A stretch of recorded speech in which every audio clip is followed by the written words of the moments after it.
पहले आप मेरे चैनल को सब्सक्राइब करो और लाइक कमेंट्स करो। आज हम देखेंगे हिंदी लोकवाणी कक्षा 10वीं भाग 2 6 नंबर अति सोवत श्यामजू। यह सवैया चरण हम देखेंगे। हम अति सोवत श्यामजू सवैया चरण का भावार्थ, सरलार्थ और स्पष्टीकरण देखेंगे।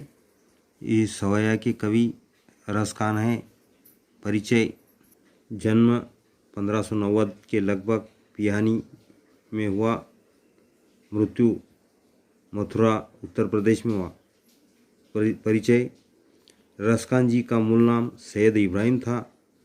आपकी अधिकांश रचनाएं भगवान कृष्ण को समर्पित है। आपके काव्यों में भक्ति, श्रृंगार रस की प्रधानता मिलती है। प्रमुख कृतियाँ: प्रेम वाटिका, दोहे, सुजान रसखान, कवित्त, सवैया आदि उनके प्रसिद्ध है। पद्य संबंधी: सवैया यह छंद का एक प्रकार है। इसमें 4 चरण होते हैं।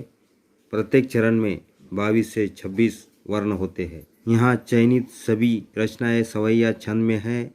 इन सभी सवैयों में उनका कृष्ण प्रेम झलकता है।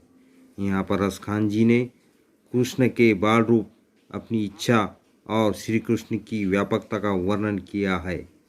रसखान जी इस कवि ने इस सवैया छंद चरण में कृष्ण का बचपन, अपनी तमन्ना, श्री कृष्ण जी का गुणधर्म, खासियत, मजहब के बारे में इस सवैया में वर्णन किया है। सवैया गाता हूँ। मानुष हो तो वही रसखान, बसो मिली गोकुल गाँव के ग्वारन। जो पशु हो तो कहा बस मेरो, चरो नित नंद की धेनु मझारन। पाहन हो तो वही गिरी को, जो धरियो कर छत्र पुरंदर कारण। जो खग हो तो बसेरो करो मिली, कालिंदी कुल कदम की डारन। धुरी भरे अति सोवत श्यामजू, तैसी बनी सिर सुंदर चोटी। खेलत खात फिरे अंगना, पग पैजनी बाजती पीरी कचोटी। वह छवि को रसखान, बिलोकत वारत काम कला निधि कोटि। काग के भाग कहा कहिए, हरि हाथ सो लय गयो माखन रोटी। सोहत है चंदवा सिर मोर को, तैसी सुंदर पाग कैसी है। वैसी गोरज भाल बिराजत, जैसी है बनमाल लसी है। रसखान बिलोकत बौरी भई, द्रुग मुंदी कई ग्वाली पुकार हसी है।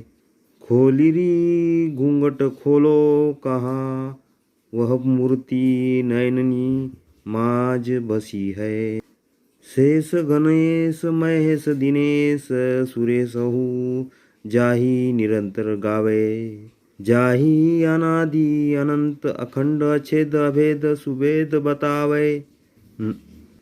नारद से सुख व्यास रटे, पचिहारे तऊ पुनि पार न पावे।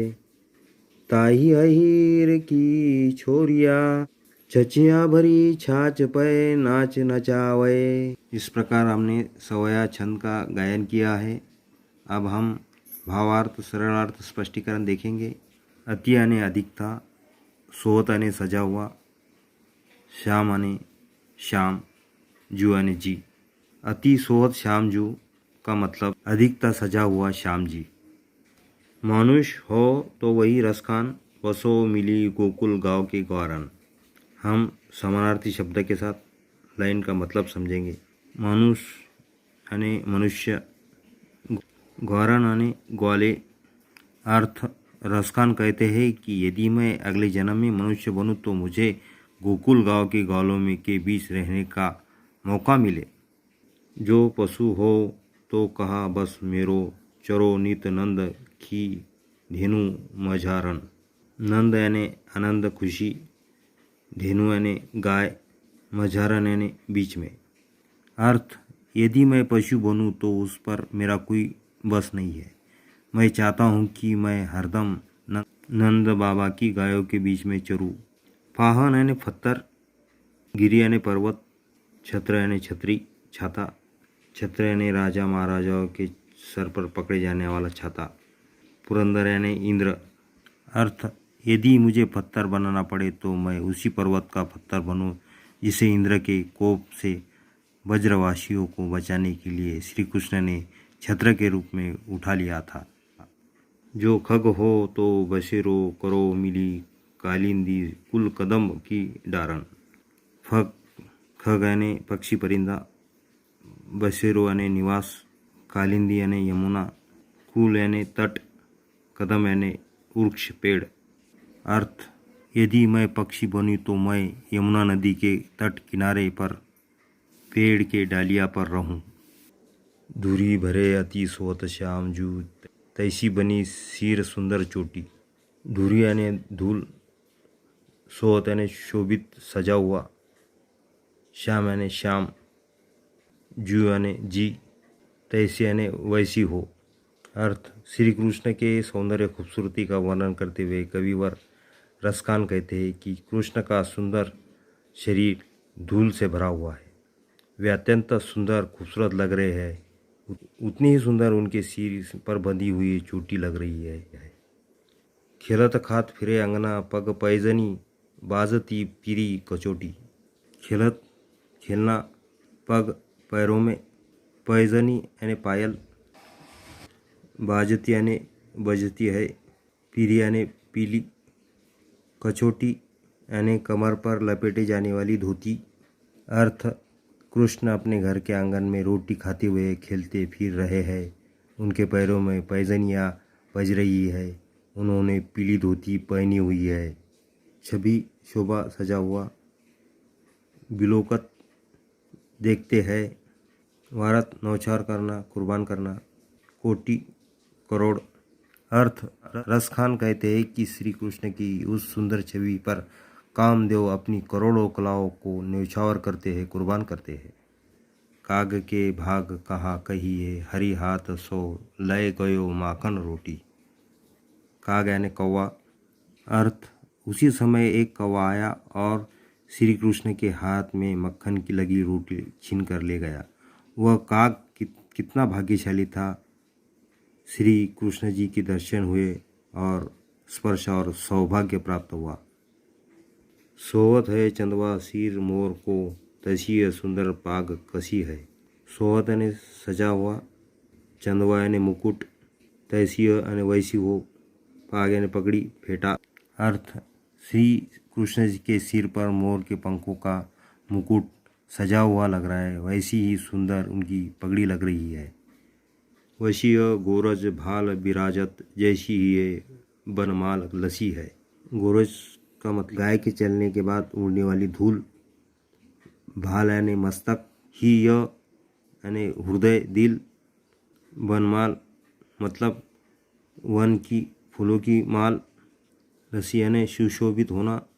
अर्थ, कृष्ण के मस्तक पर गोरज मतलब गाय के चलने से उड़ने वाली धूल विराजमान है, उतनी ही सुंदर उनके दिल पर पड़ी वन के फूलों की माला लग रही है। रसखान, बिलोकत बौरी भई द्रुग, मुदी कै ग्वाली पुकार हंसी है।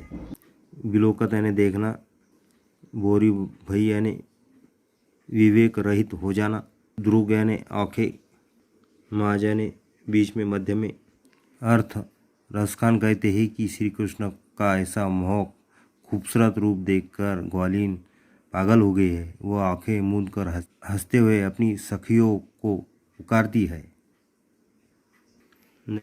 खोली री घूंघट खोलो कहा वह मूर्ति नयननी माज बसी है। नयन यानी आँखें, माज यानी बीच में, मध्य में। अर्थ, जब सखी घूंघट खोलने के लिए कहती है तो ग्वालिन यानी श्री यह कहकर घूंघट खोलने से मना कर देती है कि मेरे आँखों में श्याम की मनमोहक मूर्ति बसी हुई है, मैं घूंघट नहीं खोलूँगी। शेष गणेश महेश दिनेश सुरेश हो जाही निरंतर गावे। सुरेश हो यानी इंद्र, निरंतर यानी लगातार, जाही यानी जिसे, अर्थ शेषनाग शिवजी, गणेश जी, सूर्यदेव तथा सुरपति इंद्र जी श्री कृष्ण का निरंतर लगातार यशगान करते हैं। जाहि अनादि अनंत अखंड अछेद अभेद सुभेद बतावे। अनादि मतलब जिसका आदि अर्थात आराम न हो, अनंत मतलब जिसका अंत न हो, अखंड यानी जिसका खंड न किया जा सके, अछेद यानी जिसे छेदा न जा सके, अभेद यानी जिसके भेद न किए जा सके, सुभेद यानी वेद। अर्थ वेदों में जिन्हें अनादि अनंत अखंड अछेद और अभेद बताया गया है, अर्थात श्री कृष्ण का न कोई आदि है, न अंत है, न उनके खंड किए जा सकते हैं, न उनको छेदा जा सकता है और न ही भेदा जा सकता है। नारद से सुख व्यास रटे, पचिहारे तो पुनि पार न पावे। पचिहारे यानी हार जाना। अर्थ मुनि नारद से लेकर व्यास मुनि यहाँ तक कि शुक मुनि तक उनका नाम रटते हैं, परंतु उनको कोई प्राप्त नहीं कर सका, सब हार गए। ताही अहिर की छोरिया छचिया भरी छाछ पे नाच नचावे। तही यानी उसे, अहिर यानी ग्वाला गोप, छोरिया यानी छोकरिया लड़कियां, छचिया मतलब छाछ रखने का छोटा लोटा। इस प्रकार हमने 6 नंबर अति सोवत श्यामजू सवया छंद के 4 चरण का भावार्थ स्पष्टीकरण देखे हैं। आपको अगर यह वीडियो पसंद आता है तो मेरे चैनल को सब्सक्राइब करें, लाइक कमेंट्स करें